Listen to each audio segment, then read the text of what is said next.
একটু পাস করো, পেছনে দাও তো, দাও পেছনে দাও।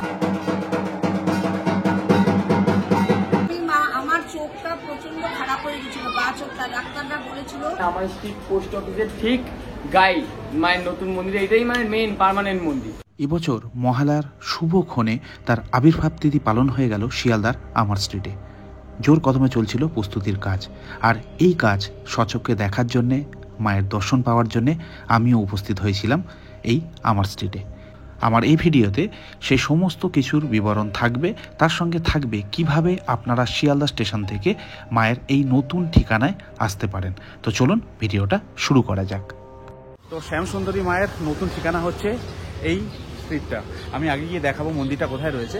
তো জাস্ট আমি এসে পৌঁছালাম, আজকের তার আবির্ভাব তিথি রয়েছে এখানে, মহালয়ার দিন, তো সেই কারণে এখানে আসা। আর এই ভিডিওতে আপনাদের সাথে শেয়ার করব মায়ের নতুন রূপ, মন্দির, তার সঙ্গে কিভাবে আপনারা আসবেন সহজেই শিয়ালদা থেকে। শিয়ালদা একদম সামনে রয়েছে, সমস্ত কিছু তথ্য তুলে ধরবো। তার আগে চলুন মন্দিরের ভিতরে যাই, মায়ের রূপ দর্শন করি। প্রচুর ভিড় রয়েছে, প্রচুর মানুষ এসছেন আজকে যেহেতু তার আবির্ভাব তিথি রয়েছে। তো চলুন ভিতরে যাই, তারপরে সমস্ত কিছু শেয়ার করছি। তো এই হচ্ছে মায়ের মন্দিরের বিল্ডিংটা। এই বিল্ডিংয়ের নাম হচ্ছে জলবাড়ি হাউস। এখান থেকেই ভিতরে যেতে হবে। আমরা এখনো ভিতরে যাইনি, ভিতরে যাই, আপনাদের সমস্ত কিছু দেখাচ্ছি এবং শেয়ার করছি। গেট দিয়ে ভিতরে প্রবেশ করতে হবে। সামনে প্রচুর লাইন রয়েছে, এখনো রিনোভেশন কমপ্লিট হয়নি, মানে পুরো জিনিসটা রেডি হয়নি। দুদিন হয়েছে মা এখানে এসছে। তো আজকে যেহেতু মহালয়া শুভ একটা ক্ষণ, সেই কারণে তারা এখানে আবির্ভাব তিথি যে অনুষ্ঠান সেটা পালন করছে। তো ভিতরে যাই, ভিতরে গিয়ে দেখাই।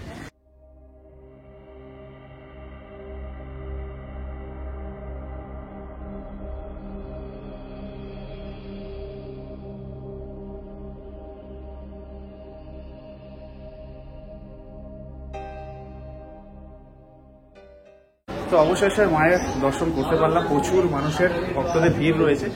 তো ভিতরে বসার জায়গা রয়েছে, সেখানে একটু বসবো আর আমি কথা বলবো কেন এখানে মানে স্থানান্তরিত করা হলো, কি বৃত্তান্ত না বৃত্তান্ত দেখি। এখন সবাই ব্যস্ত রয়েছে, মোটামুটি কথা বলার চেষ্টা করবো, সমস্ত কিছু আপনাদের সাথে শেয়ার করবো।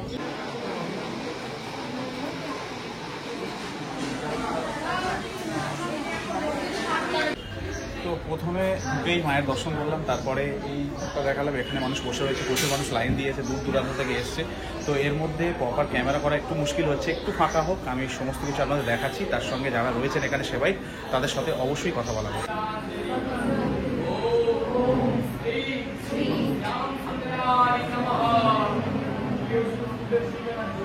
তো বেসিক্যালি লাইনটা এদিক দিয়ে আসছে, এদিক দিয়ে এসে মায়ের এখানে দর্শন হচ্ছে।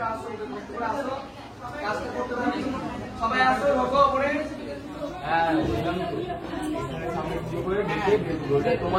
তোমাদের কি ওখান দিয়ে বলবে ভাই? ফুল কই রুদ্রা, পাস করো, পেছনে দাও তো, দাও পেছনে দাও।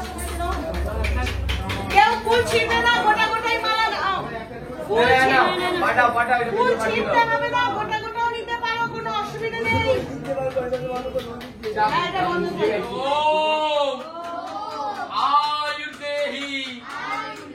यशोदेहि भाग्यं भगवती देहि मे पुत्रां देहि धनं देहि सर्वां कामांश्च देहि मे दुर्गतारिणी दुर्गेतं सर्वाशुभ निवारिणी धर्मार्थ मोक्षदे देवी नित्यं मे वरदा भव काली काली महाकाली कालिके पापहारिणी धर्मार्थ मोक्षदे देवी नारायणी नमस्तुते एष साचंदन पुष्पबिल्ल पत्रांजलि ओम श्री श्याम सुंदराय नमः।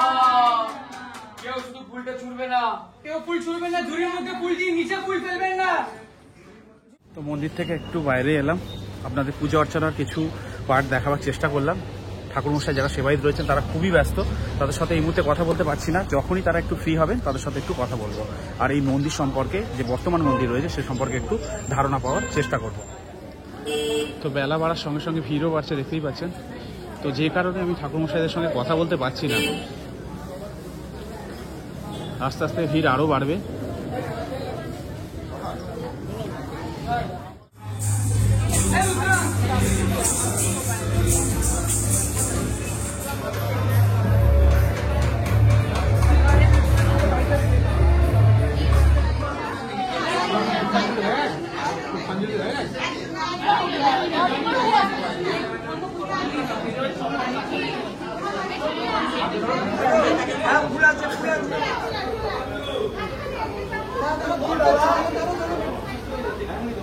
ওখানটায় গিয়ে বসো, হ্যাঁ ব্যাগ করে নিয়ে ওখানে বসো।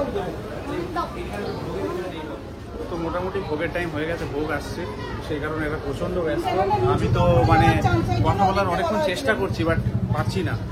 মোটামুটি এখন ভোগ দেওয়া হবে, দেখা যাক কতটা কি কভার করতে পারি।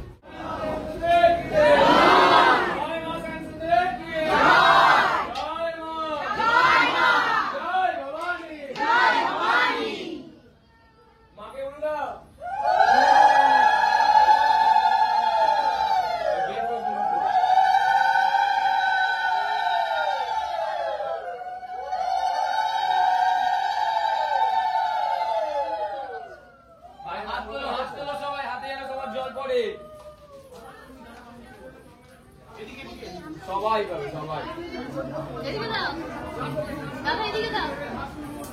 আয় না आप लोग अच्छा दिया। ওই দিক দিয়ে আসবো, ওই দিক দিয়ে যখন হবে তখন অঞ্জলি অঞ্জলি দিচ্ছে।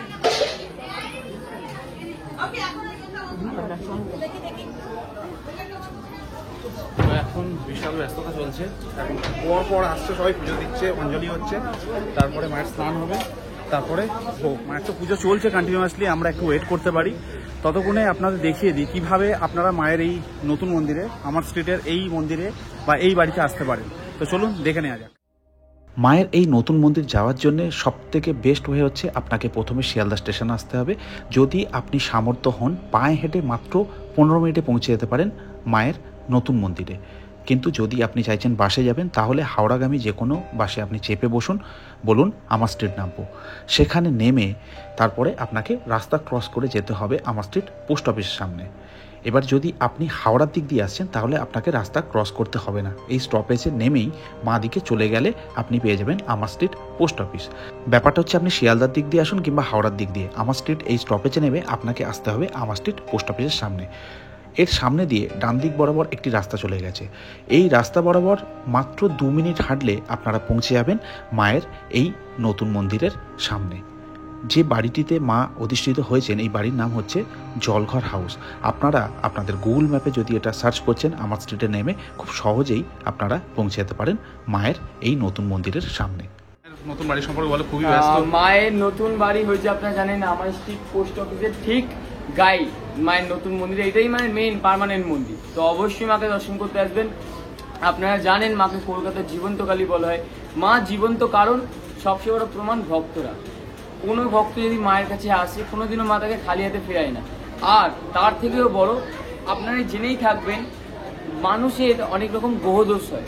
এই গ্রহদোষ কাটানোর জন্য মানুষ অনেক রকম মাদুলি, পাথর, কবচ ধারণ করে, কিন্তু সবার তো সামর্থ্য হয় না এইসব করার। তাই মাকে যদি কোনো ভক্ত 28টি শনিবার কেবল দর্শন করতে পারে, তো যে কোনো গ্রহদোষ থেকে এমনি মুক্তি হয়। তাই অবশ্যই মাকে 28টি শনিবার দর্শন করার চেষ্টা করবেন। আর মা জীবন্ত, কারণ মায়ের একটা ঘটনা ঘটেছিল। মা চাল কলাতে গিয়েছিলেন।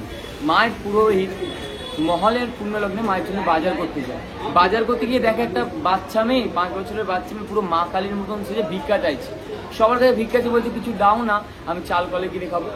যখন আমাদের পুরোহিতের কাছে ভিক্ষা চায়, পুরোহিতটাকে ধাক্কা মেরে ফেলে দেয়, ফেলে দিয়ে বলে যা কাজ করিয়ে খা। বাচ্চা মেয়েটিও তখন গা ঝাড়া দিয়ে বলে আমি যদি কাজই পেতাম তো তোর কাছে ভিক্ষা চাইতে আসতাম। এই বলে বাচ্চা মেয়েটি চলে যায়, পুরোহিতে চলে যায়। আমাদের প্রতিটা অমাবস্যা অন্ধকারে পুজো হয়। ওদিন মহলের অমাবস্যা অন্ধকারে পুজো হচ্ছে। এবার অন্ধকারে পুজো করতে করতে পুরোহিতের হঠাৎ মন বলছে যেন মা নেই, কিন্তু পুরোহিতের মন আবার বলছে মা তো কালো, তাই হয়তো অন্ধকারে দেখতে পাচ্ছি না। তাই পুরোহিত ঘিয়ের প্রদীপ নিয়ে মায়ের মুখের সামনে যায়, দেখে সত্যিই মা নেই। আর মায়ের নিচে যিনি শিব ঠাকুর, উনিও পুরো মৃত মানুষ মতো শুয়ে আছে। এই দেখে পুরোহিত থমকে যায়। থমকে আবার কিছুক্ষণ পর পুরোহিতের পেছন থেকে ছুম ছুম করে নুপুরের আওয়াজ হয়, আর ধাপ করে শিবের বুকের উপর একজনের ডান পা পড়ে। আর যেই বাচ্চা মেয়েটাকে ধাক্কা মেরে ফেলে দেওয়া হয়েছিল, সেই বাচ্চা মেয়ের মুখ ওই অন্ধকার থেকে বেরিয়ে আসে। তখন মা মানুষের কণ্ঠে বলে দে চাল কলে দে দিবি না। এই শুনে পুরো সঙ্গে সঙ্গে অজ্ঞান হয়ে যায়। এবার অজ্ঞান অবস্থায় মা ওনাকে মনে মনে বোঝাচ্ছেন আমি শুধু বড়লোকের মা নই রে, আমি গরিবেরও মা। তাই এবার থেকে যে কোনো ভক্ত এক মুহূর্তে চাল আর একটি পাগল দিয়ে মাকে পুজো দেয়, মা তার প্রতিটা মনের বাসনা পূর্ণ করে। তো অবশ্যই মায়ের কাছে এসে মা আপনারাও প্রতিটা মনের বাসনা পূর্ণ করবেন। জয় মা শ্যামসুন্দরী। তো ভীষণ ব্যস্ত, এদিকে দেখাচ্ছি আপনাদের এখানে এতটাই ভিড় রয়েছে, তার মধ্যেও উনি বললেন মা সম্পর্কে কিছু কথা বললেন। ইনি মাকে বলেছিলেন এনারটা টাকা দিয়েছে আজকে, যার জন্য মা ওরা জানে। আমি মা আমার চোখটা প্রচন্ড খারাপ হয়ে গেছিল, বা চোখটা ডাক্তাররা বলেছিল এক একটা ইঞ্জেকশন 30,000 40,000 করে পড়বে, বোটক্স ইঞ্জেকশন, মানে 3 থেকে 3.5 লাখ টাকা খরচ। মার কাছে মুকুন্দপুরে মা চলে গেছিল যখন, মার কাছে বলেছিলাম মা হ্যাঁ যদি আমি চোখ খারাপ হয়ে যায় বা চোখ ইয়ে হয়ে যায়, আমি আর রাগ করেই মাকে বলেছি আসবো না তোমার কাছে, তুমি ঠিক করবে। পরে কদিন বাদে ডাক্তারের কাছে গেছি, ডাক্তার বলল কিচ্ছু লাগবে না, অটোমেটিকই দেখলাম চোখ ভালো হয়ে গেছে, কোনো পয়সাই লাগবে না, আপনি যান, একদম পুরো চোখ সুস্থ। মার কাছে প্রার্থনা করেছিলাম, মা শুনেছে। জয় শ্যামসুন্দরী। তো আপনারা শুনলেন যারা এখানে ভক্তরা রয়েছে মায়ের লীলার কথা, আর যা ভিড় রয়েছে এই ভিড়ের মধ্যেও যে সেবায়িত রয়েছে তার সঙ্গে কথা বলতে পারলাম, আপনাদের মানে তার মুখেই শোনালাম।